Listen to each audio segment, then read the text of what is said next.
wait. Please, just speed. Wait, is that real?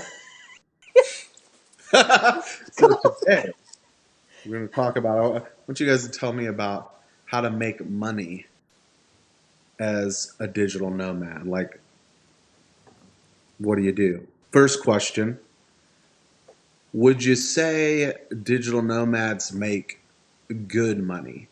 And I understand that there's probably what even is good money is probably maybe an even better question to kind of lead into that. Michelle, you want to take this one? I just want to say that you went straight into that. Wouldn't it be nice if there was someone that would say, hey, my name is Michelle, and together with Anne-Marie and Roy, we host this show. So look at that, almost like an intro. Almost like an intro. We could call it that. We could really use one of those. I got my Fisher space pen right here. Sponsor Fisher space pen. Not really a sponsor. I'm going to make a note. Mm-hmm. Okay, well, they don't really help digital nomads make money as far as I am aware. Well, it depends. Maybe they do. Right underwater or upside down. But we're digital. If you think about it, aren't astronauts the true most digital nomads there even could be? No. Question for another episode. So, are astronauts digital nomads? Yeah, not that. I'll make another note of that with the space question. To answer your question, do digital nomads make more money, or if it's make good money? Good money, yeah, not more money. Good money. And what is good money when you're a nomad? What is good money? Yeah, I would. That's definitely part of that question because it really depends.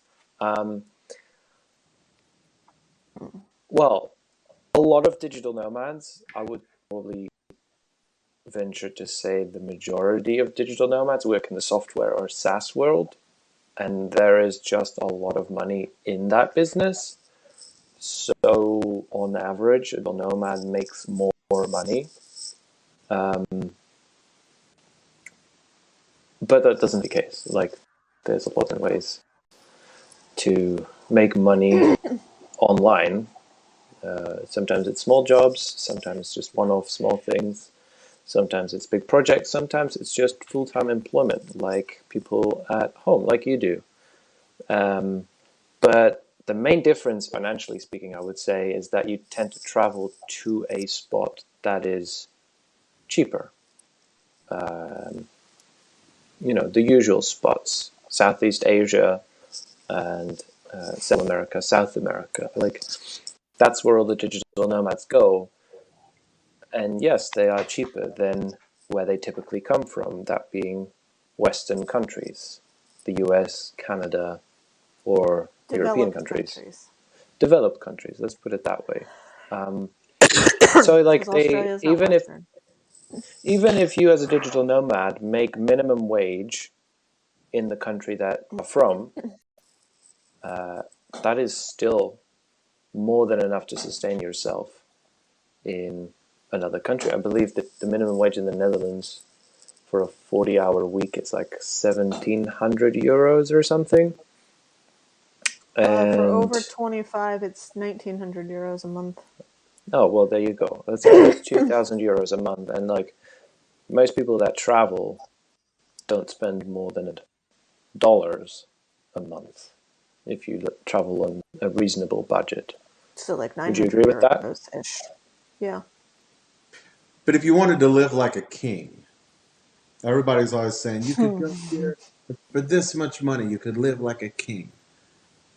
$2,000, 2,000 euros, that range. You're probably feeling at least like maybe like one of those kind of like a disowned prince, like a Prince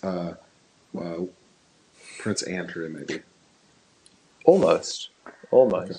Again, that's heavily dependent on the country. Go to Bali, a very popular hotspot. It's a little bit more pricey in that, relatively speaking. Go to India, yeah, you are that prince that can just throw money at everything and still have half of it left at the end of the month. I'm gonna briefly touch on that real quick.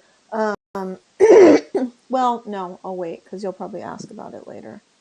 I would just regarding what you've asked. I would agree with Michelle that I wouldn't say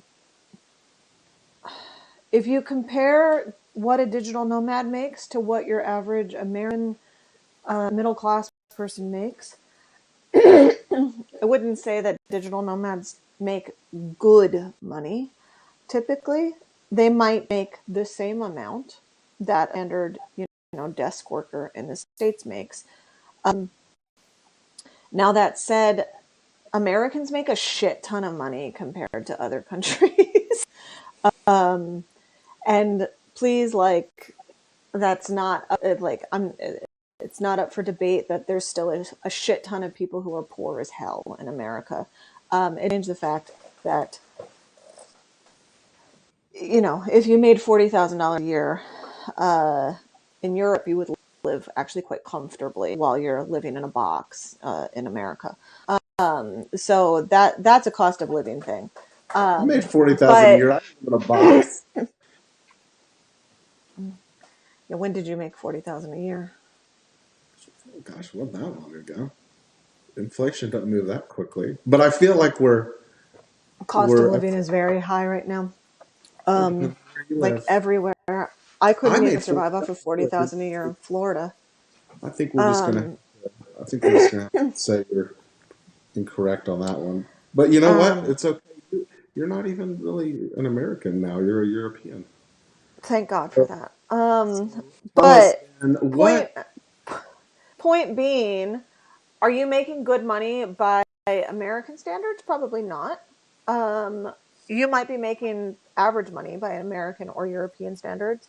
But like Michelle said, you're mostly living very cheaply. So you're spending a lot of money.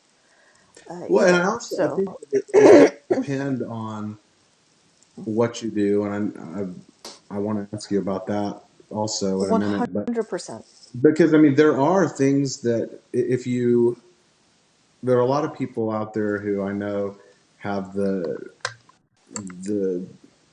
I guess it's kind of like a freelancer mentality where it's like I'm going to take on these gigs or do these jobs, and I'm going to make what I make enough to do this, make enough to do that. But you can do more, and you can you can charge more, and so I think that's something that you have to think about, because I know that even though I wasn't moving around at the time when I was doing, when I was out on my own, you can do really well for yourself, and you could do the same thing when you're out there moving around in the world. You wouldn't need to as much because maybe you don't need the same level of income, but it kind of comes down to how much value can you provide and how well can you market it, and are you willing to actually charge people enough to make that amount? 100%. I think it's asking do you make good money as a digital nomad is sort of like asking, does somebody who paints pictures as a hobby good money in their job? Like, digital nomad and job don't really necessarily have anything to do with one another in that situation. These days, in fact, you're probably, I would think, I think you're more likely to make decent money as a digital nomad, because it's probably harder to get the kind of jobs that don't make decent money, because you can't just, or at least I know that in America, maybe it's not this way everywhere, but it's a lot harder to just go and get. You can't just go work at a coffee shop. Right. And so you have to do some kind of online job, or where you're going to be. Obviously, there's your data entry, and you can just go out there and be like a human web scraper. But well, so on that note, what would you say? What are some of the common things that the digital nomads do to make money, and what are the things that really to you have seemed to be the put people in the best situation? Michelle? Michelle, do you want to start on Yeah. I think the ones that work the best, I think this is not specifically job related per se, but the more successful digital nomads in that sense, the ones that still stick to a skill and still have this mentality of like, I have to now sit down and you know the whole morning I'm going to work on this project, then I'm going to take a little break, and then from 2 to 5 p.m. I'm going to work on this project, and then do whatever I do as a digital nomad. And I feel like a lot of newer digital nomads fall into the trap of like, oh, well, I'm traveling, so work comes second, in, what I need to do in my day. Whereas it's definitely still a priority if you want to do it successfully, that you know, keep your clients or keep your boss happy with all the work. Because if you've been, given permission to travel and work abroad, or your boss has said like it doesn't really matter where you work from, but then you start traveling and your performance decreases and he's going to fire you because of that, like, there goes your successful income. And if that's a proven record of yours, then good luck finding a job going to allow you to be a digital nomad. So sticking to a schedule and prioritizing work time during specific times of the day is definitely important. What was the specific question again, Roy? Please. So, the sort of the types of work that, Type. like the type of work or the kind of work you've seen people do in general, or even like maybe specific examples um, if you Yeah, I got. think Michelle sort of touched on this earlier when we started, but I feel like digital nomads fall into like three different categories. You've got your consultants, who, well, we'll talk about them later. But you've got your consultant, you've got your like full-time employed people who tend to work in software, and then you've got your very strictly freelancers who, and when I say freelancers, I see freelancing as different than self-employed. Self-employed, there's also self-employed people, but freelancer to me is somebody who works in a gig economy. So you take these little one-off projects, you do them, and you're done with them, and they don't necessarily earn a lot of money. And then your truly self-employed people may be people like content writers or video marketers or something like that, who maybe have more retention-based clientele and are sort of running more of like a service-based business, but it's just them. And maybe sometimes they have so much work going that they have to hire, they have to outsource some of it, and that's fine. A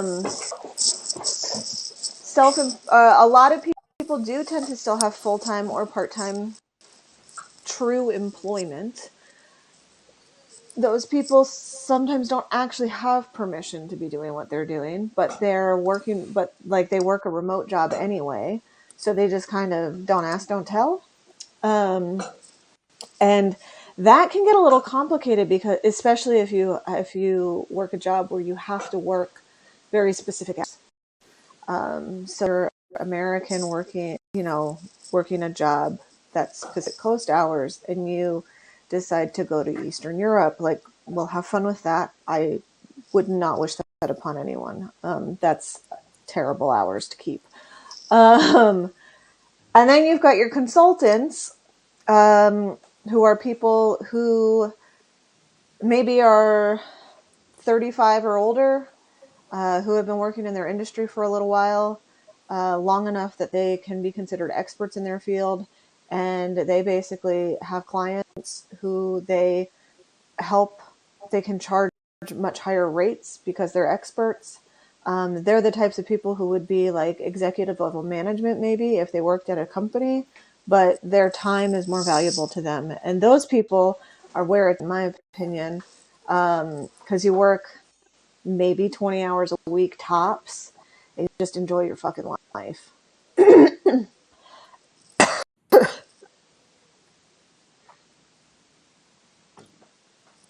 Does that answer the question? I couldn't know if you were going to go on or if you were just taking this to No, I'm just taking a sip of water. take a sip of water. Okay, yeah, I think that's very useful information.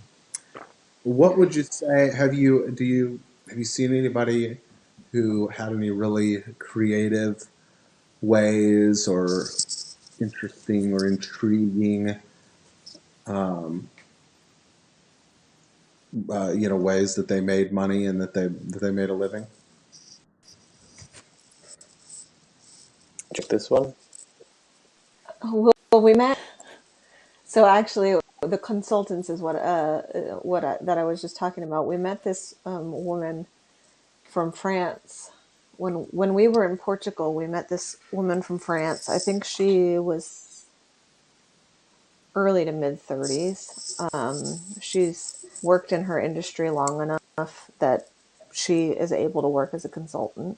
And I remember saying to her one day, I said, I noticed, because I was working a full time, like fully employed job at that point. And I said to her, I noticed that you just hang outside in the sun a lot during the day. And like when the rest of us are working, what is it that you do for a job to like that gives you so much free time? And she was just like, that's the question, isn't it? What do I do? I could tell you. So she was one of those kinds of consultants who like she gets hired for like project management. So she'll get hired for a contract for 6 months or something. She's hired as one of like 10 project managers at a big company. And she'll even say to them, like, you don't need this many project managers. And they're like, but no, we need you. So like she would sit in 3 meetings a week, and she might do 2 hours of work outside of that. And like, that was her job. Like, she's like, I don't know why they pay me either, but they do. And I'm I not think going to she's fight honest it. with herself. Like,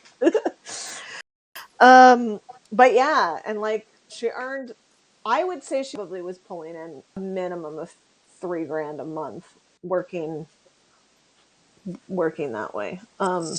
Just one client at a time. She probably made more than that, to be honest, but I have no idea. Yeah, that's where it's at. If That's you the can get hard into part. Where when consulting, you got one client at a time, and you always have to know that either it's by design that it's going to be a contract for a certain amount of time, or you just never know, it may end, and you got to always kind of be looking for the next yeah. So client. she happened to be in a really great situation because she had a really good network, and people would come to her during her time with these other clients, like, "Hey, we need you," and she, "Yeah, I'm not available for 2 months." They're like, "Okay, well, we'll wait." So she Yeah, always Like like that's had the way something you want to else have lined it. up. Sometimes she would even just be like, "Yeah, I'm not available for 6 weeks," when actually she was her contract ended in 2 weeks, so that she could just give herself a month vacation. Um, and she earned enough and spent she she earned enough and spent little enough that if she had some months of gap in work, it was fine. It really didn't matter. Now that's not to say like she sat around and did nothing.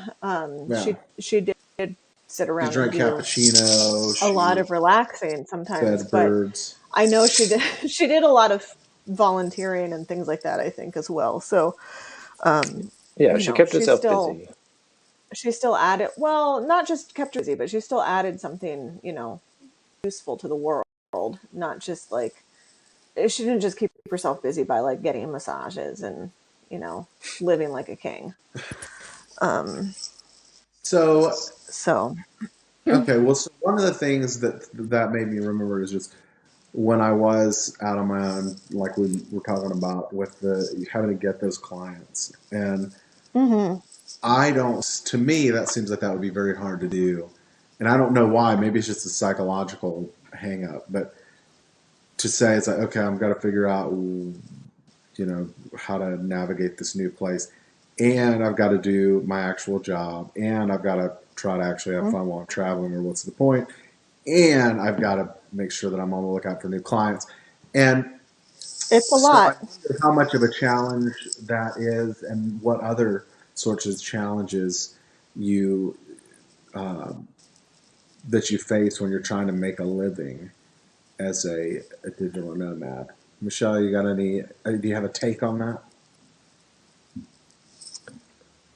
Um, well, personally, I even even not traveling, like you just got to do a lot of things, and like keeping track of it can be challenging. And I would say when you're on the road, it's just very easy to get distracted. So, to refer back to what I said earlier, like make sure you plan and schedule. Like, okay, well, now we need to do this, and now we need to do that. And if you look at my calendar, you can see that I don't follow that advice because it's completely empty. But I know that If you that look is at what I my should do. calendar, it's not. Yeah, I need to. She's But she's rubbing off on me. It's but slowly I filling schedule up the with things and then things. I just don't do them. That's kind of my. I Building that use up. I use my calendar for actual appointments, and then little reminders. But I always keep moving them to the next day. I do also think that just because you're living in a way that your expenses are on the lower end, there's not as much pressure for you to have a client right after. Like you were saying with the woman we met, that like sometimes she would just schedule a few weeks in between gigs, in between contracts. So if you have a contract that ends, you don't need to spend the money right away. So, like, why not take a little break and then Mm-hmm. continue with the other contract? So, like, having them lined up, of course, is nice. And if you're able to do that by networking or whatever means, then that's great. But I don't think that pressure is there that you need to have your next job the day before you end. Mm-hmm. I think it's just very freeing to not have that pressure, which makes for finding better opportunities and not just grabbing the first Hmm. thing that's thrown in front of you. Yeah, that's a really good point. So when I was unemployed in like still living in the States, I tried my hand at freelancing and I did the whole like join Upwork and be a virtual assistant and kind of like do anything and everything because like I'm one of those people who's capable of doing anything and everything. And that's great in some ways, but the problem with a platform like that, well, I won't get into that now. We'll save the problem with the platform their episode. But um, you know, you're in a situation where you're living in an apartment, you have a dog, you have a car, you've got these bills, god forbid you have a family, you've got these expenses that you have to pay, and so you don't know, is this $20 an hour client going to be the best thing that comes along this week, or will I be able to get that 50 an hour client? I don't know, so I'm going to have to take it. he feels like an asshole to work with, but I need the money, so I'm going to take it. Whereas if you're traveling, first start, your expenses, your required expenses are basically food and a bed. So that is so much cheaper right there. But also, you know, the expenses are cheaper. So if you are from a developed country and you're working still for developed countries, so you're an American and you're still working for American companies, your money goes further. There's a little less anxiety. $1,000 in savings will get you through a month to 6 weeks, possibly. If you find a volunteer opportunity, so you volunteer in exchange for a place to live, it'll get you through even longer. So as long as you have enough money to like get to your country, some people don't even have that. You're probably okay. But like, there's something also about travel that just sort of teaches you to stop freaking out about getting all these, like, about all this societal nonsense. Like, you have a bed to sleep in and you have food in your stomach. You know you're okay. Here and now, you're okay. We'll worry about tomorrow. And now that's not to say you shouldn't be, seeking those new opportunities and trying, but there's a lot less stress with it. You can really use that time to decide, what values do I seek in clientele, and what am I willing to put up with, and what am I not willing to put up with.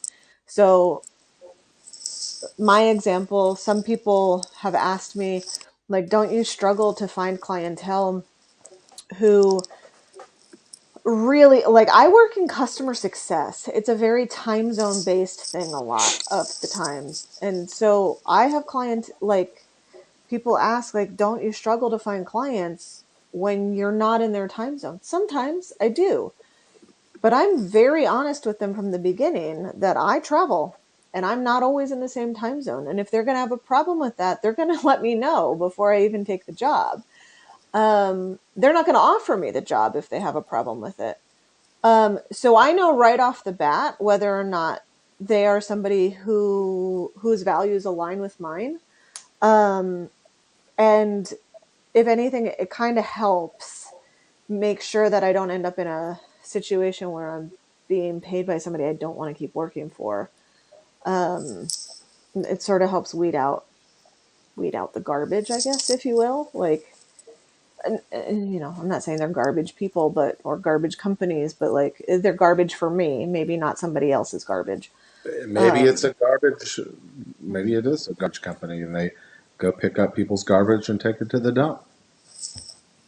Or maybe they make garbage cans or garbage Maybe bags. it is. Maybe It's it time is. for the lightning round. Great. Just jump in, but remember lightning. Fast. First question. Bring it. Most interesting place you've ever worked. Let's I jump in. would say the most interesting. Interesting place. How old was that place? 700-year-old castle? 800-year-old castle? Yeah, 13th century. Yeah, in France. Yeah, 13th century. that's the most interesting. The internet was garbage, but How was it the was an plumbing? interesting place to work. Fine. 1950s, that shit was put in, so it's fine. Favorite digital tool Indoor. for work as a digital nomad?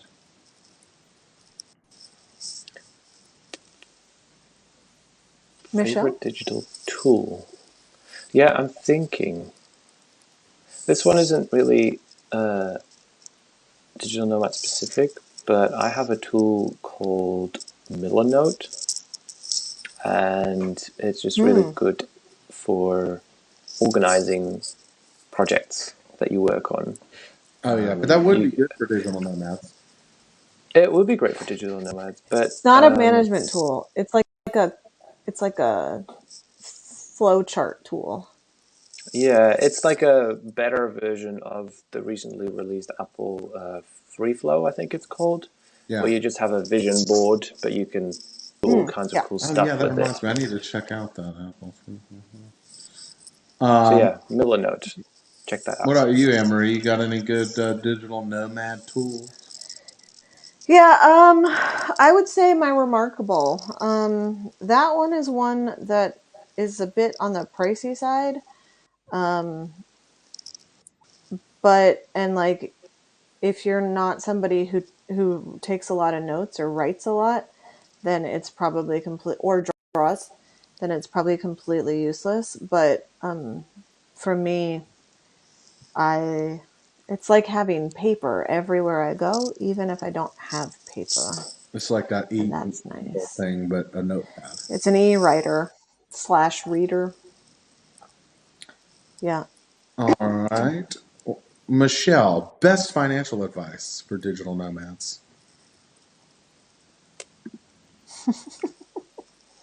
I'm not good with finances, but I would say Mary, Find yourself a specifically, me. yeah, specifically for digital nomads, I guess don't translate or don't convert the currency that you are living in to the one that you are working and being paid in, and think that everything is cheap. Always, like, sure, it's cheap, but always compare the local price with the local price. Oh, I So like that. if if you buy a Coca-Cola in one spot and it is 200 baht, 10 baht. Yeah. or if it's 200 baht, I don't really know the conversion rate anymore, but like if it's 200 baht in one place and in the next spot it is 50 baht, then now oh well, you can get Coca-Cola for 50 baht. So next time you want to buy Coca-Cola, you go to the place that you can buy it for 50 baht.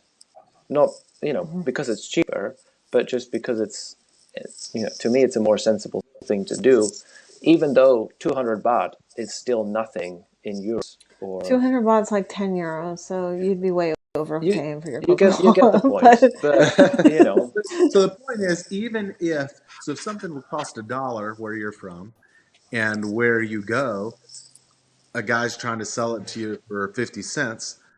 Well, just because that's half the price you pay in America, if you could get it for a nickel down the road, you're still getting ripped off. And Yeah, it's exactly. more important, I would think, just because so much of being a digital nomad is about having that flexibility and that freedom. And part of having that is being able to be relatively financially secure. And so you don't want to just go around throwing away money. That's irresponsible. Well, that too. You're 100% going to get ripped off like the first 2 weeks that you're in any new country because you're learning your baselines. But yeah, but then also like don't take advantage of the local people. Like you are from a wealthier country, so pay a little bit more and don't freak out about it. But like don't take you it don't too want to throw extreme. away your money. Don't take it to extremes. Like don't start haggling with people on what to you is a nickel. 2-cent difference. Yeah. Well, haggling, from what I understand, is a big part of the experience at some of these places. In some of these places, haggling is part of it, yes, but like don't haggle the way the locals are going to haggle. Like, then you're kind of just an asshole. Like, we'll have to have like a miserly digital nomad on the show to argue the other side of that. So my financial advice is never spend more for a bed in a hostel than you would on a lunch. Somebody told me that the first week of my traveling, and I've always used that as a baseline. Like, if the bed in the hostel costs more than your average lunch would cost in the country, you're being ripped off. You're spending way too much money. Wow, that's a easy to use rule of thumb, but that's really surprising. I didn't realize beds in hostels were supposed to be so cheap. They should be that cheap. Now that's difficult in Western countries. In Western countries, they're going to tend to charge about as much as they charge in a hotel, which you might as well just take a hotel for the night, to be honest. But hostels in non-developed or in developing countries are like, you're getting a bed and you're getting a toilet, and you're lucky if that toilet's clean. Like, you're not luxury. So if 200 baht is what you would normally spend for a decent sized lunch, that's about what you should be spending for a bed in a hostel. Any more than you might as well just go to a hotel. All right. Good info. Well, Anne Yeah. Marie, you want to sign us off with your final thought? I thought you had a couple of more lightning round questions for us. Well, We've I got time did, but I for a don't know few. where we're at on time. We got 10 minutes, buddy. Oh, hey, not bad. Well, in that case, what is the most essential item to your work as a digital nomad?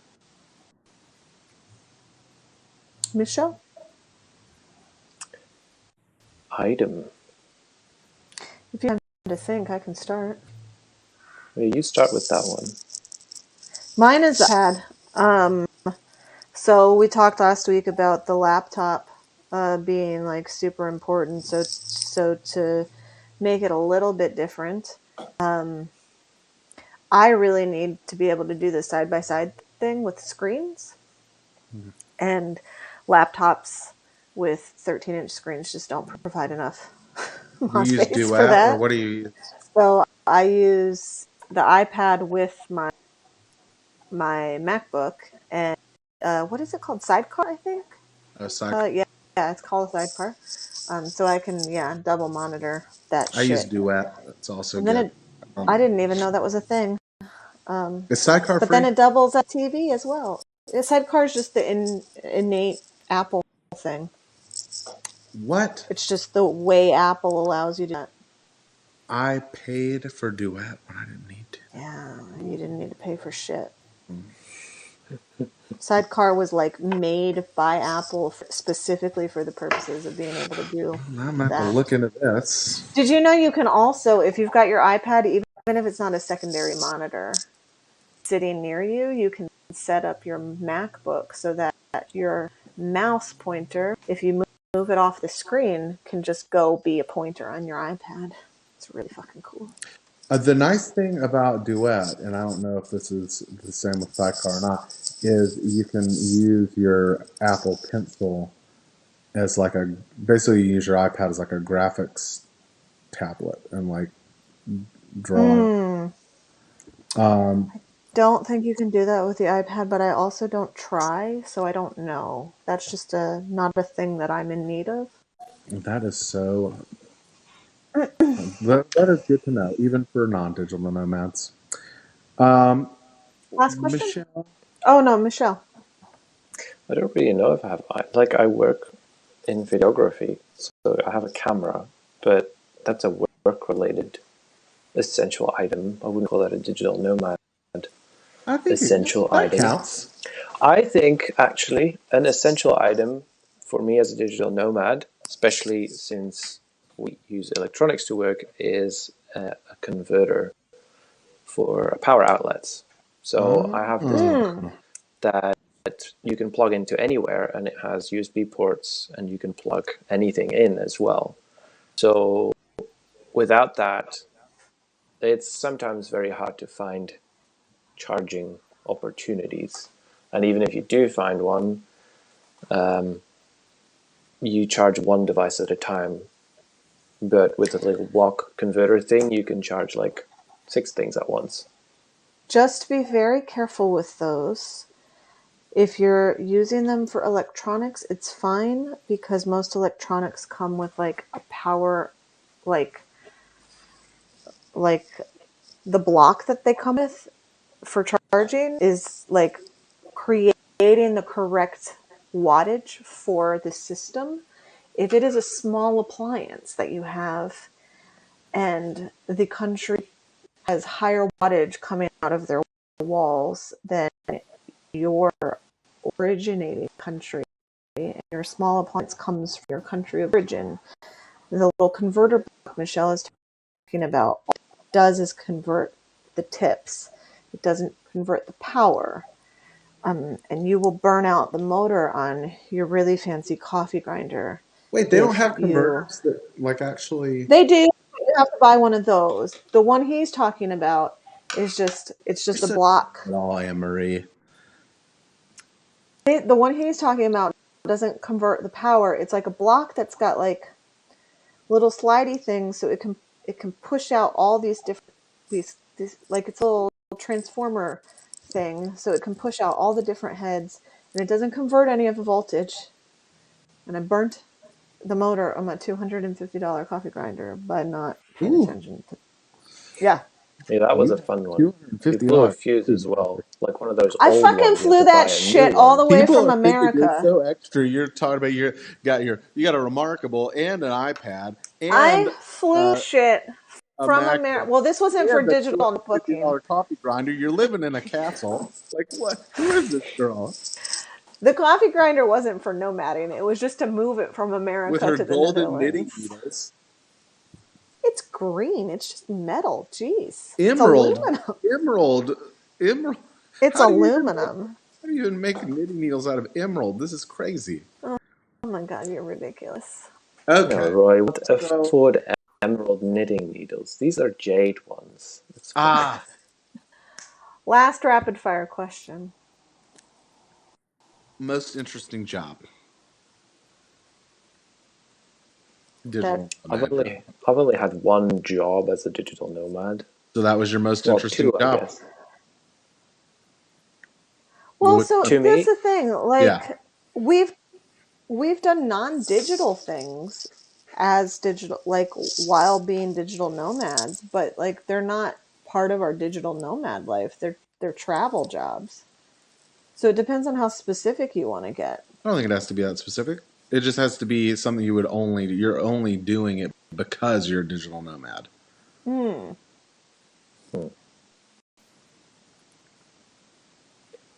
Well, I learned and self-taught myself video editing, and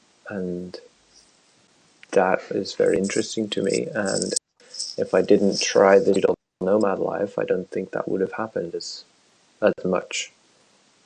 And you're an online yoga instructor, which is also I am digital nomadic. It started because COVID had nothing to do with being nomadic. But still, it is nomadic. You can be nomadic where you do it. True.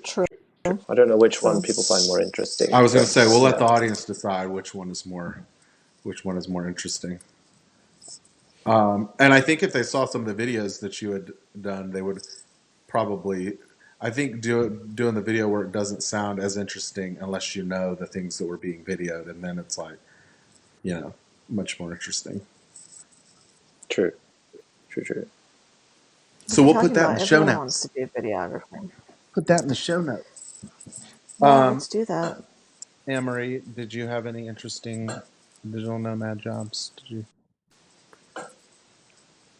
I mean, we worked at the castle in exchange for a free in exchange for a place to stay.